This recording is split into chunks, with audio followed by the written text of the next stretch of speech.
वंश परिचय श्री कृष्ण और पांडवों का। प्राचीन काल में भारत में ययाति नाम के एक बड़े प्रतापी राजा थे। खांडवप्रस्थ उनकी राजधानी थी, जहां आगे चलकर इंद्रप्रस्थ बना। राजा ययाति की दो रानियां थीं, पहली देवयानी तथा दूसरी शर्मिष्ठा।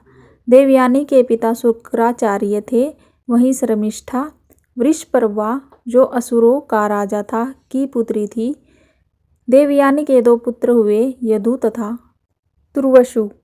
यदु का यदुवंश चला, जिसमें श्री कृष्ण पैदा हुए थे।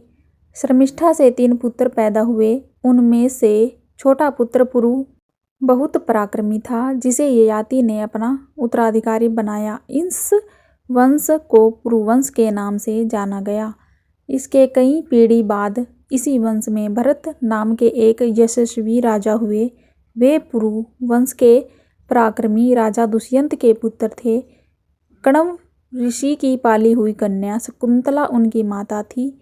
भरत बहुत बड़े प्रतापी राजा थे। उन्हीं के नाम पर हमारे देश का नाम भारत पड़ा। भरत के वंश में एक राजा हुए, जिनका नाम हस्तिन था। उन्होंने एक नई राजधानी हस्तिनापुर के नाम से बसाई थी। इन्हीं के राजवंश में एक राजा कुरु हुए तथा उन्हीं के वंश में पांडव और कौरव हुए, जो आगे चलकर कौरव कहलाए।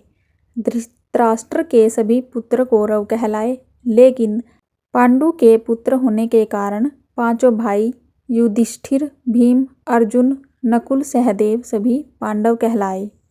जय श्री कृष्ण।